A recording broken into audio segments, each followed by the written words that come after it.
House 105. I'm here today to talk to you about a dreadful, malicious, and vile crime. The assassination of our good King Joffrey, son of Cersei Lannister and, no, not that guy, Robert Baratheon. You will be aware that in Westeros, this man, the Imp, has been put forward as the assassination of our wise, beloved, and kind king. But I am here today to tell you that this is a conspiracy theory. For the real perpetrators of this vile act that brought our dear king into disrepute and then death is some other outside sinister force. Now, was it House Targaryen? No. The Targaryen interests lie over in Essos, where they are solving pitiful slave problems. Maybe it was House Martell. House Martell has a long vendetta against the Lannisters and the Baratheons for their involvement in the killing of the Mad King. It could not be House Stark, for those perfidious traitors have now been brought to heel with the death of Robb Stark, the so-called King of the North. No, the real conspirators are House Tyrell, the supposed lover family of our good and dear king. Let me tell you about the means, the opportunity, and the motive that they employed. Noble and virtuous people strike in the open. Only conspirators strike with poison, for it is the weapon of secrecy. This proves that the people who had access to the royal court had to be quite powerful and know the ins and outs of what was going on prior to the wedding feast. House Tyrell, who organised and financed the wedding, had that mean. And what better way than to kill a man at his wedding, where his pleasure and his happiness renders him unable to make sound judgment, for it is the best of his days. No, this was no opportunistic killing. This was well planned. This required the finances of House Tyrell, who are fabled to be even wealthier than the Lannisters, and the motive, which is that House Tyrell wishes control of the Iron Throne, and Joffrey, a wise, independent, and honest man, would never have been controlled by Marjorie Tyrell, but Tommen, who was weak-willed and of short intellectual stature, shall be easily controlled by the Tyrell household. So call me a conspiracy theorist if you like, but I will not rest until House Tyrell pays for the death of our beloved king. Rest in peace, King Joffrey. You will be missed. Thank you.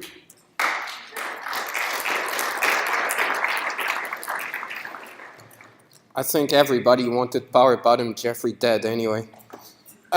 This is a terrible, terrible thing to say about our beloved king.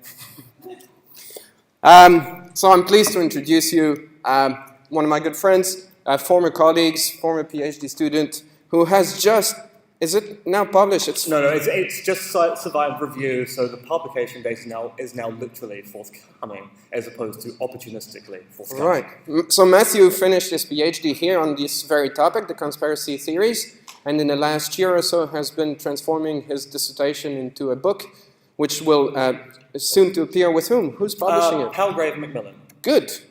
So Matthew has been teaching 105 for a few years also. We did a whole semester together. I think it was the greatest of times. It was the greatest of times. You can hear him regularly on BFM. That's Wednesday morning. Thursday mornings now at the Conspiracy Corner. He's got a regular blog, Episto, where you do talk a lot about conspiracy theories, get into controversies with international scholars on the topic. And occasionally being attacked by other conspiracy theorists. Conspiratorially, I suppose. Well, I am part of the conspiracy. Yes. Anyway, so we all conspired to get him here, and very happy, so please join me in welcoming Matthew. Thank you, Pat, and can I say, nice shows. It always is. Okay, so yes, I'm here to talk to you about conspiracy theories. You might wonder why I led with Game of Thrones here. For those of you who aren't watching the most recent series, that was probably a little bit of a spoiler fest, and I apologise. When we talk about conspiracy theories, there's a kind of interesting demarcation that goes on. We're quite willing to talk about conspiracy theories when it comes to discussions in fiction. We're quite willing to talk about the existence of conspiracies historically. But often when we talk about conspiracy theories in the present day, we are often naturally suspicious about whether we should take such theories seriously. And so I'm here to look at the notion of the conspiracy theory through the lens of inference is the best explanation, which I believe you covered earlier this week. So we're going to be looking at when might it be possible, or might it be rational, for us to believe a given conspiracy theory given the evidence. Now, often when we think about these things called conspiracy theories, we think about David Icke and his alien shape-shifting reptiles, which control the British Crown and ensured the Queen Mother was kept stocked on live babies to eat during her autumnal years. We think about the existence of a sinister Illuminati plot operating in the background to control the New World Order. We think about claims that maybe it was America who were behind the events of September 11th, 2001. We might also be thinking about the continual rigmarole as to whether climate change is occurring, who's right and who's wrong, and who's paying the pundits to make their particular claims. And some of you might even be old enough to be wondering whether the story about who was responsible for the death of John Fitzgerald Kennedy in 1963, 2 days before the broadcast date of the first episode of Doctor Who, was actually the result of a conspiracy, or whether Lee Harvey Oswald acted alone. So what I want to do is I want to talk about these particular theories and analyse them through the lens of inference to the best explanation. So first of all, let's get straight as to what a conspiracy theory is. A conspiracy theory is simply any explanation of an event which cites a conspiracy as its salient cause. So essentially, a conspiracy theory is a form of explanation, and that explanation is such that it's a conspiracy theory when we say, look, the reason why this event occurred is because we can explain it with reference to the existence of a conspiracy. This is a nice, straightforward, and general definition of conspiracy theory that doesn't make us buy into any particular claim that these theories are irrational to believe, or even necessarily about sinister actions or intents. Now, when we come to talk about conspiracy theories, we often have this notion that we should resist talk about them, because talking about conspiracy theories in some way labels us as being crazy or paranoid. And so I want to distinguish here between conspiracism, or conspiracists, and conspiracy theories and conspiracy theorists.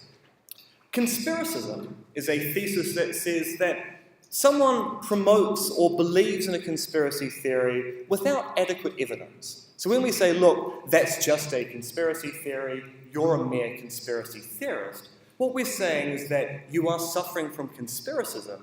You're what we call a conspiracist. Someone who believes in the existence of a conspiracy, even though there's no real evidence to support that particular claim. Now, conspiracism is a general thesis, and it's a psychological thesis. It says, look, the kind of people who believe in the existence of conspiracies suffer from some kind of psychological defect that makes them believe in conspiracy theories. And because of this, we can kind of dismiss belief in conspiracy theories generally because of this psychological lapse. But we should be careful about this particular claim. We should not conflate issues to do with conspiracism with individual claims about conspiracy theories. I.e., it may well turn out that to be a conspiracist is irrational, but that doesn't necessarily tell us that the individual conspiracy theory a conspiracist believes is true or false, or is warranted on the evidence. You can be a conspiracist and have all kinds of irrational beliefs, but it's still quite possible to have a good argument for this particular conspiracy theory you are putting forward or you believe in. So we need to be careful to distinguish between psychological theses about the belief in conspiracy theories and whether individual conspiracy theories are warranted or unwarranted with regard to the arguments put forward in support of them.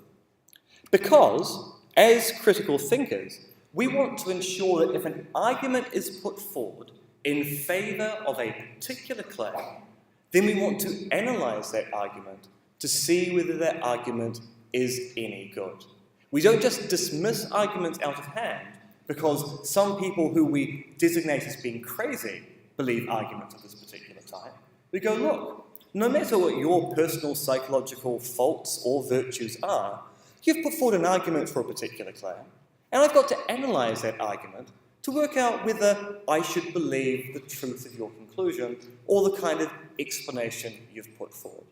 And that's what our role as critical thinkers are, and we should apply that same rubric when it comes to the analysis and the appreciation of conspiracy theories in the wild. So let's get to the nuts and bolts of how we might analyse conspiracy theories. Any conspiracy theory rests upon basically three claims. There exists some set of agents who intend some end and who act in secret. We could call these the three conditions for conspiratorial activity, and all three conditions must hold if you're going to claim there exists some conspiracy within the world. You've got to point out to a group of conspirators, because a conspiracy is a joint action. No one ever conspires alone. They conspire with other people. Conspirators must intend some end, so they must have some end in mind that they're going to work towards. We don't need to actually say they ever achieve that particular end. Lots of criminal conspiracies, which are regularly prosecuted through the courts, are examples of conspiracies where the police or the Secret Service discovered the existence of the conspiracy before anything is done, but they were still said to be conspiring because they operated as a group towards some end, and crucially, they operate in secret. Conspiratorial activity is a kind of secretive activity. And so when it comes to secretive activities, you might end up being worried that showing a conspiracy exists, and thus a conspiracy theory is warranted, is something which is quite difficult to do. Because, of course, the whole thing about operating in secret is it's going to be very hard to find evidence of people who operate secretly successfully. And of course, therein lies the issue. Lots of us sometimes try to operate in secret, but often many of us find that when we're trying to operate in secret, we absolutely fail to keep our secrecy because we decide to tweet about what we're doing, or we have a Facebook post, or we leave evidence out in the kitchen and such like. Operating in secret is something which actually takes an awful lot of work to do, and this is often why so many conspiracies become uncovered. So we have our three conditions. There exists some sort of agents who intend some end and they operate in secret. And this is our claim of conspiracy. Once we say that there is a conspiracy, we can then hopefully try and say, and this conspiracy explains some event within the world. It ends up being part of the explanation for the event, and if the conspiracy theory is going to be warranted, it's going to end up being the best explanation. Now, of course, only some conspiracy theories end up being plausible. There are lots of conspiracy theories out there that many people are rightfully dismissive of. I mentioned David Icke. Hands up for those of you who know about David Icke and his alien shape-shifting reptiles. Okay, that's not many people. David Icke is an ex-footballer in the UK, then an ex-sports journalist. Now he's a kind of conspiracy theory celebrity. He travels around the world talking about his particular brand of conspiracy theories. He was in Auckland 3 years ago. He gave a 9-hour lecture, which I was in attendance at because part of my research effort is actually seeing what conspiracy theorists say. I managed to sprain my foot the day before, so it was a very painful 9 hours. And David Icke believes that there is a set of alien shape-shifting families that have infiltrated the halls of power of the Western world and also parts of the Eastern world as well. And these alien shape-shifting reptiles are harvesting human beings for their blood and their babies to maintain a world order over us. Also, it turns out the moon is a giant transmitting station for a radio signal which emanates from Jupiter. His theories are remarkably grandiose, and once you start going down the David Icke rabbit warren, there really is no way out. And the thing that people have against David Icke is he makes all these really outlandish claims about alien shape-shifting reptiles that only some of us can see. I can see about 8 alien shape-shifting reptiles in the room at this particular point in time. He makes these ridiculous claims, these outlandish claims, and we rightfully dismiss of them because there's no real evidence whatsoever. The reason why I'm seeing alien shape-shifting reptiles in the room is basically because I have really bad eyesight, and basically all the people at the back are kind of blurred together into a homogeneous reptilian mass, which actually does give me ever so slightly the amount of the fear. But I'll move on from that. So only some conspiracy theories are plausible. And we know of lots of conspiracy theories which seem implausible. But this isn't surprising. Only some candidate explanations for events end up being plausible. There are lots and lots of putative explanations out there in the world, only some of which are backed up by the evidence, and only some of which are backed up by arguments that say this is the best explanation for you to believe. The fact that there are implausible conspiracy theories out there actually doesn't tell us anything interesting about these class of beliefs called conspiracy theories, because there are lots of implausible scientific explanations out there which aren't based upon the evidence. There are lots of implausible medical explanations out there which aren't based upon the evidence. There are lots of historical explanations out there which are implausible because they're not based upon the evidence. Only a small subset of explanations are plausible because only a small subset of explanations are backed up with decent evidence and decent arguments in favour of them. So the fact that we can talk about implausible conspiracy theories actually doesn't tell us anything interesting about conspiracy theories generally, unless it turns out that the implausibility of conspiracy theories is an issue that other kinds of explanations don't suffer from. Now, that's one rationale to think maybe we should reappraise our natural suspicion of conspiracy theories. But we probably should actually ask the bigger question, is this suspicion of claims of conspiracy and conspiracy theories actually justified? Because lots of people are skeptical of conspiracy theories. Can I have a show of hands for people who are willing to admit they're conspiracy theorists? This is the brave moment. We've got a few. Can I have a show of hands for people who are willing to say that actually they find the notion of conspiracy theories completely pointless and they're still wondering what this class is meant to be about? Yep, so we've got a few brave souls here, and the rest of you, I'm assuming, are probably going, well, this might be a test, we probably should listen closely, or your words are interesting, Matthew. I want to hear more about what you're going to say. And I'm going to assume most of you are in that latter camp because it's part of my gigantic ego, which needs constant inflation. Which I'm disappointed that Pat didn't compliment me on my shoes when I complimented him on his. I'm just going to stare at you for a moment there, Pat. They are nice shoes. Thank you. So, as critical thinkers, should we accept the claim that conspiracy theories are typically examples of implausible candidate explanations? Now, one reason we might be worried about conspiracy theories is they might actually be examples of these things called the just so argument or just so fallacy. The just so argument or just so fallacy is an argument in support of a particular hypothesis where the only evidence offered for the hypothesis is that it fits the data. It is consistent with all the known facts about some phenomenon.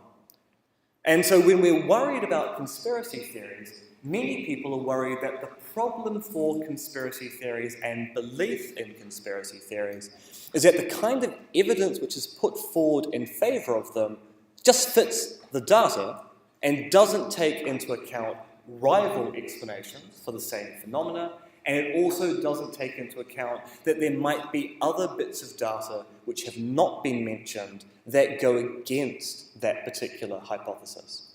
And so the worry is that conspiracy theories often fail to be inferences to the best explanation and might be what we call inferences to any old explanation. So my cribbing recap on the inference to the best explanation, which may or may not be similar to one that Pat presented to you earlier in the week, is an inference to the best explanation is an argument whose premises contain the following information. A particular phenomenon has occurred. Various hypotheses would, if true, count as a satisfactory explanation for the phenomena.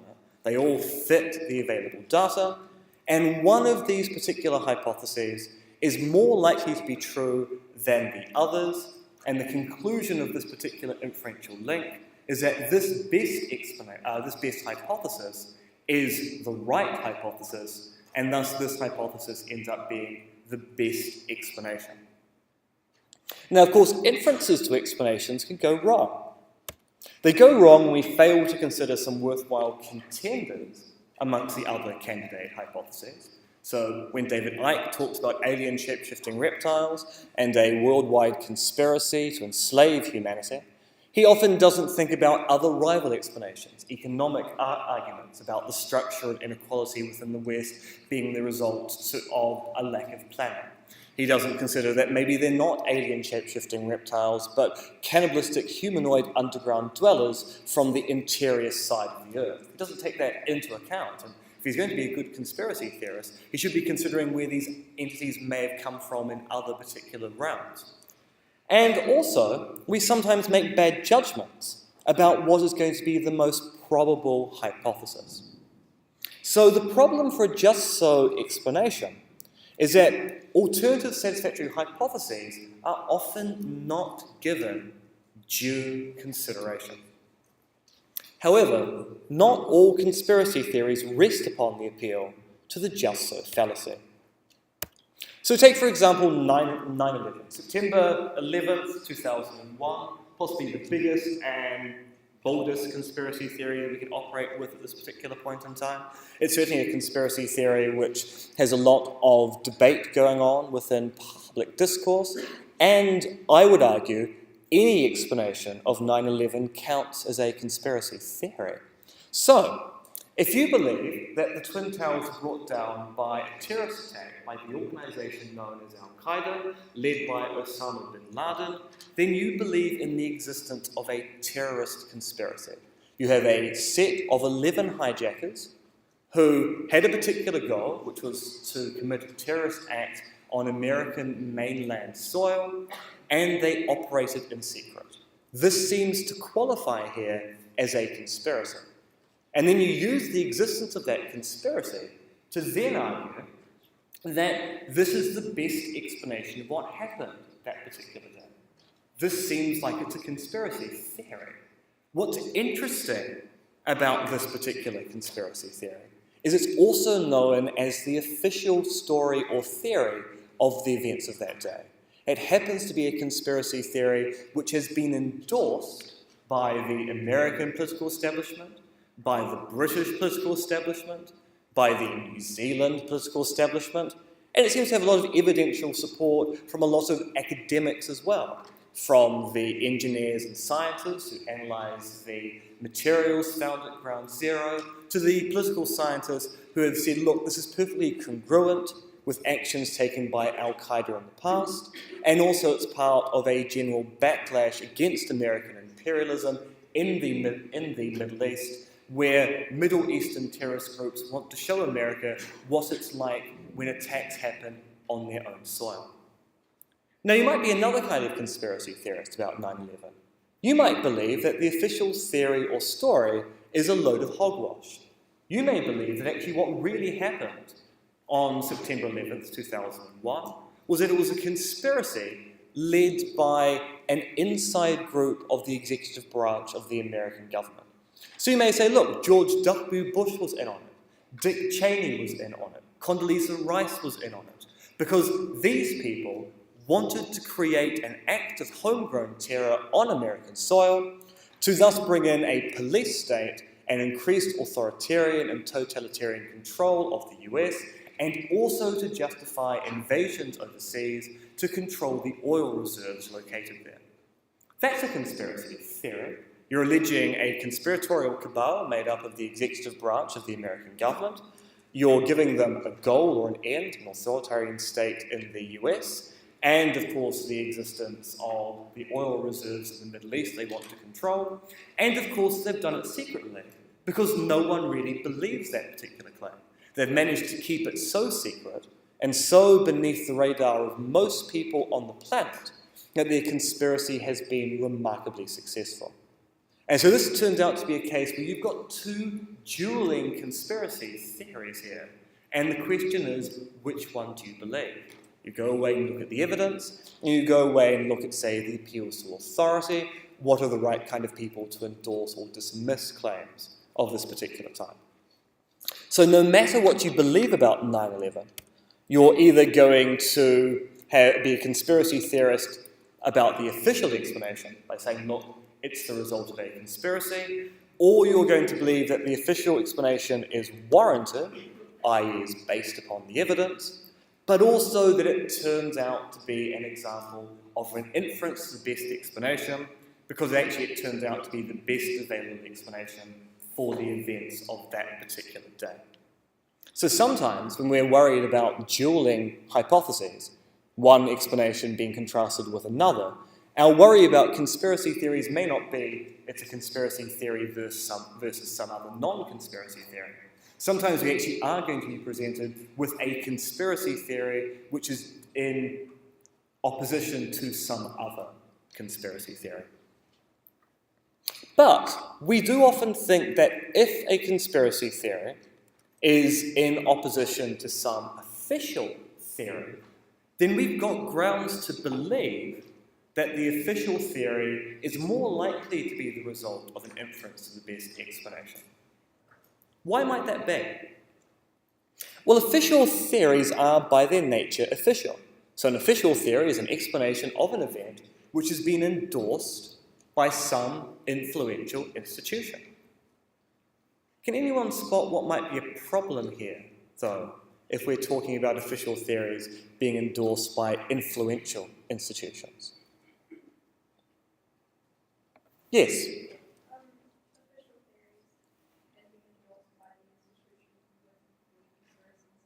Okay, so you might have a problem where the official theory is being endorsed by an influential institution which is responsible for the production of the conspiracy in the first place. So that would be a bit like saying, Pat, you regularly lie about your age, don't you? And then Pat says, no.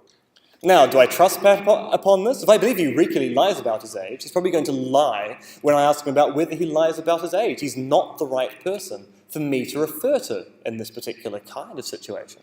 So yes, there's a worry here that if you believe there exists some conspiracy, not all institutions are going to have the right relevant expertise to be able to make endorsements of these particular claims.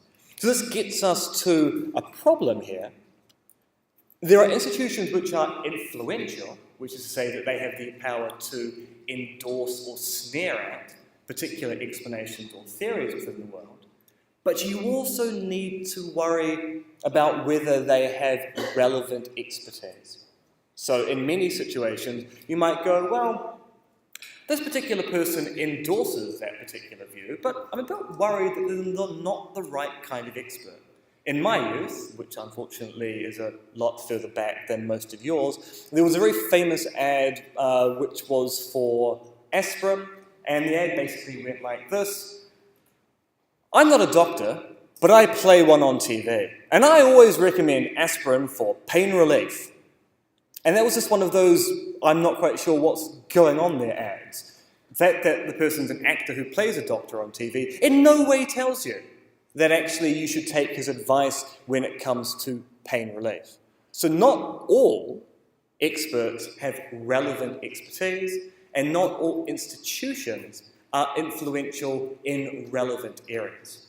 So you might recall in a kind of crib on what you've done with the appeal to authority in the past, An appeal to authority is only going to be legitimate, i.e. non-fallacious, if the person who you're appealing to is an expert in a relevant field, there's substantial agreement amongst the people in that field, and of course the expert is actually testifying honestly.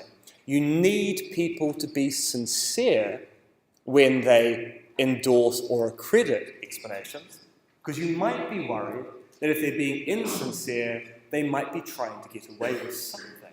And if you want to see people trying to get away with something, what better thing to do than to watch Question Time in Parliament at the moment, where there appears to be a lot of obfuscation about what people did or didn't do in their various trips overseas, or the ownership of particular racehorses they may or may not have a stake in at this particular point in time. So, we're only going to be able to appeal to the official status of some explanation if it rests upon a legitimate appeal to authority. So you need to be aware, if someone is, say, dismissing some particular claim of conspiracy, do they have the relevant expertise?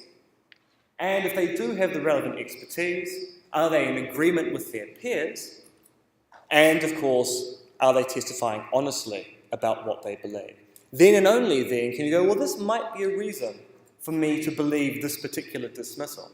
And of course, it could go the other way. You could get someone who points out that there is a conspiracy in the Hall of Powers, and you may discover that they've got the relevant expertise, they're an insider. It turns out that lots of people agree with them, and they're testifying honestly. At which point you might go, that's actually a reason to take this particular claim of conspiracy seriously. Now, there are other arguments we can advance for being skeptical of conspiracy theories. If it turns out, and this is the point that you were making just before, that some of the conspiracy theories allege conspiracies in the Hall of Power, then we're going to end up being suspicious of those particular institutions.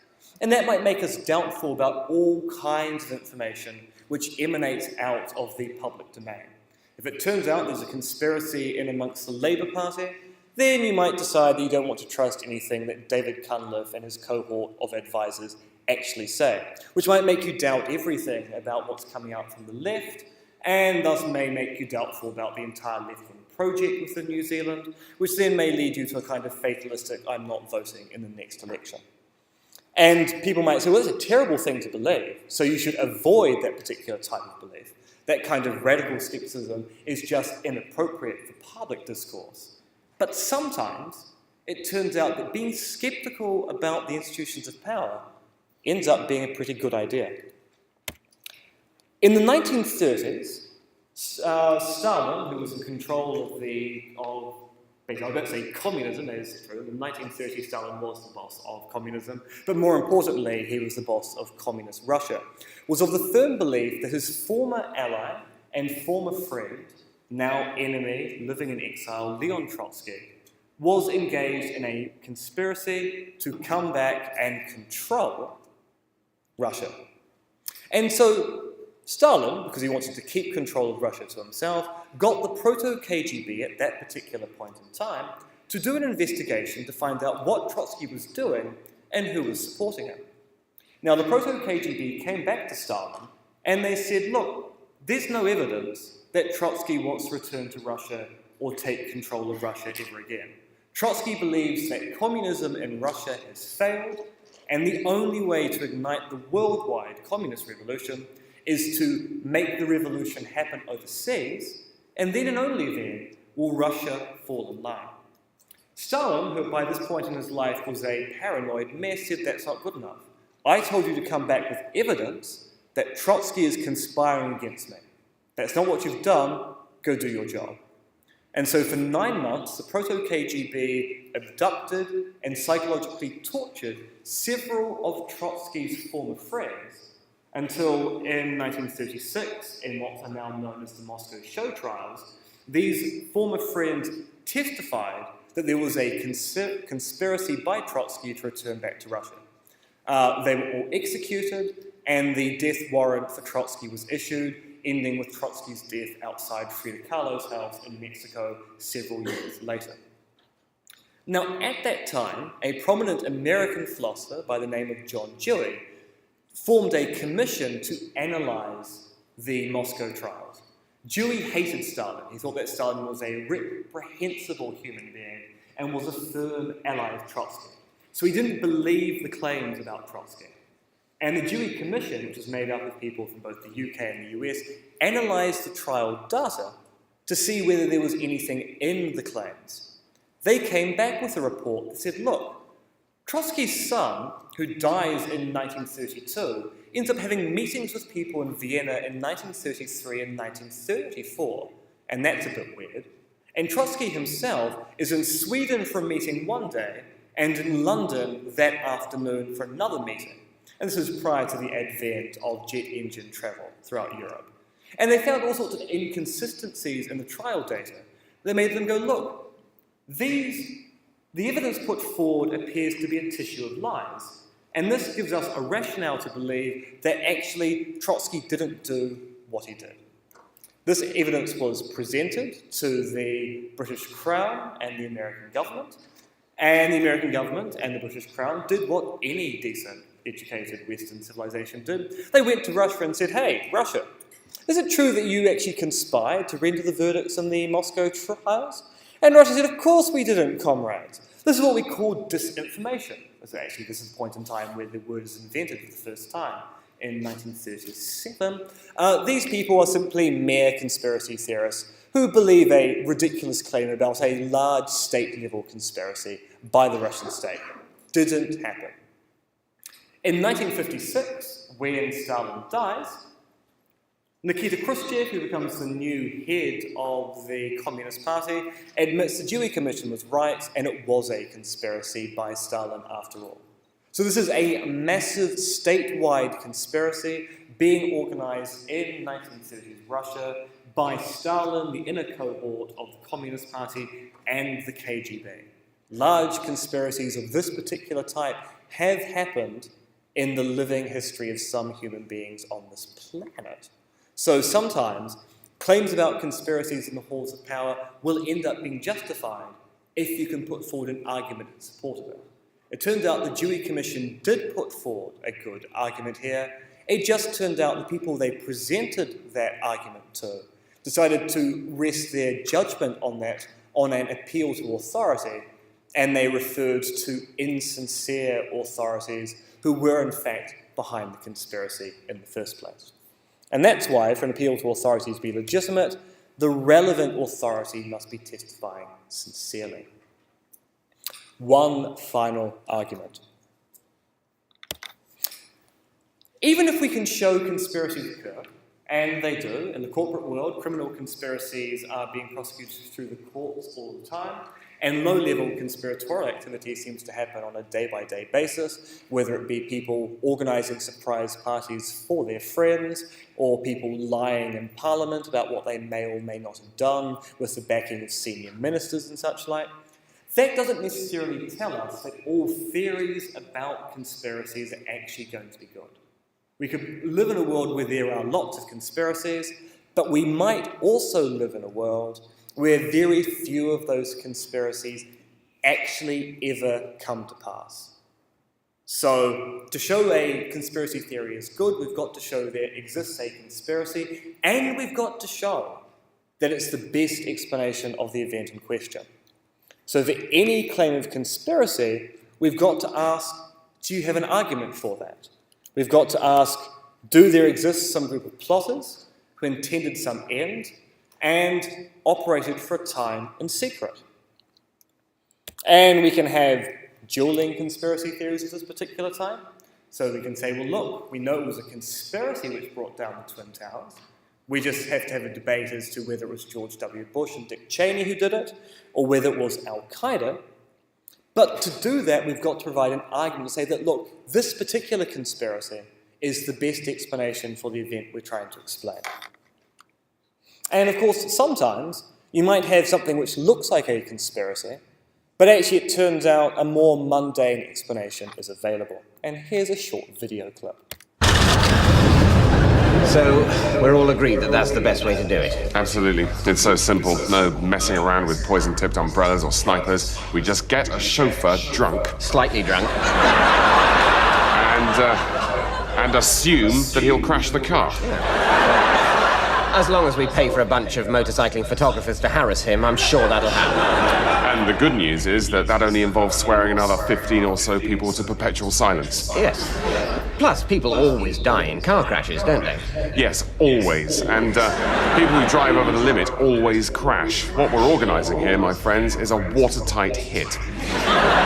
My only worry is that it'll look so much like a murder that people will suspect. Well, that is the risk we run by doing it this way. It will be totally obvious that it's an assassination. But remember what the Duke of Edinburgh said when he came in here to MI6 to give us our orders.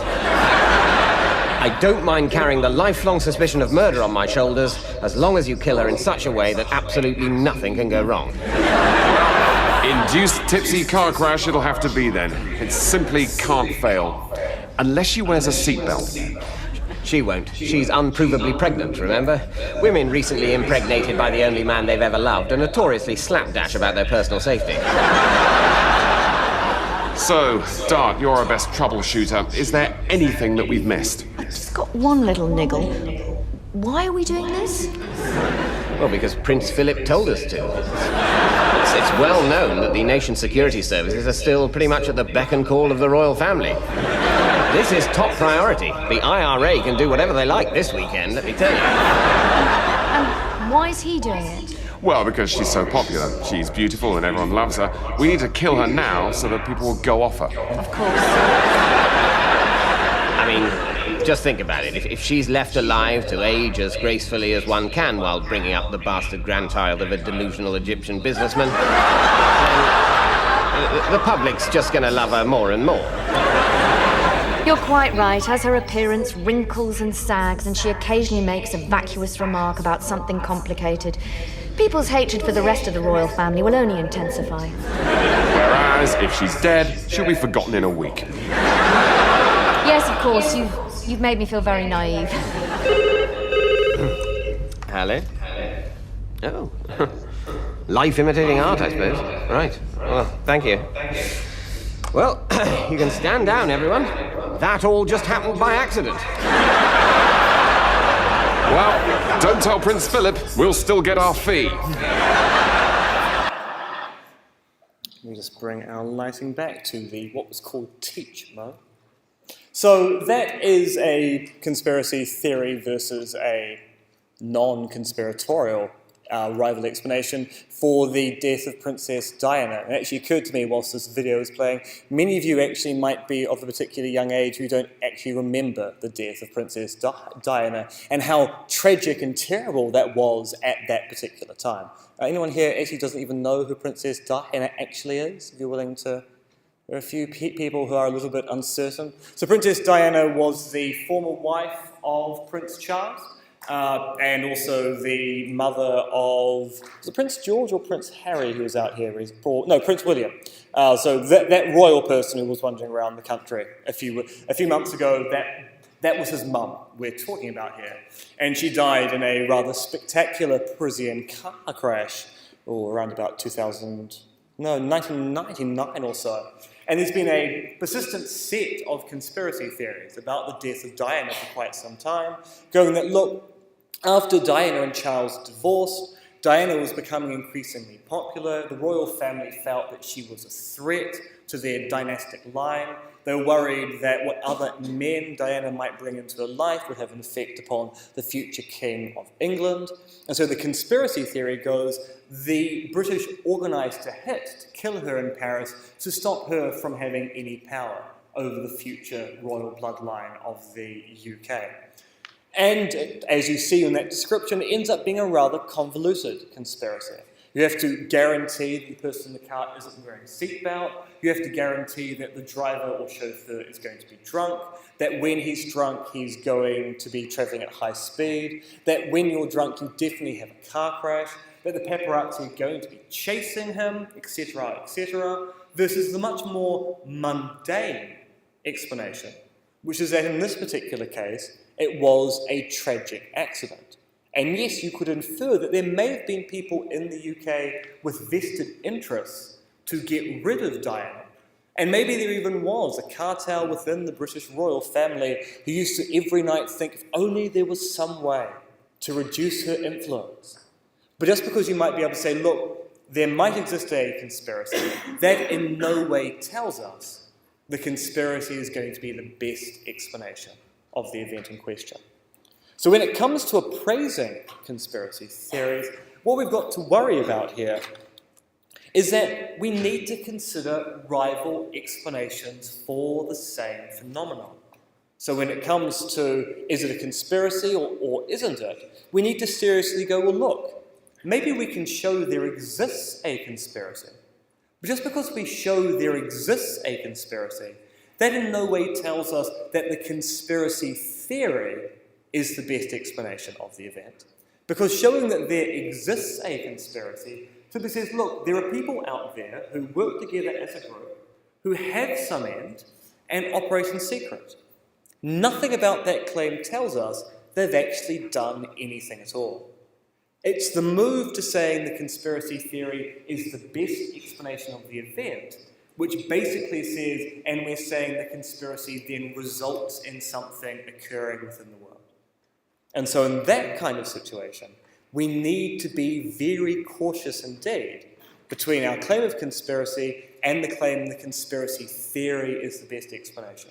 We need to take into account that there may be other rival explanations, and we have to appraise whether those rival explanations trump the conspiracy theory.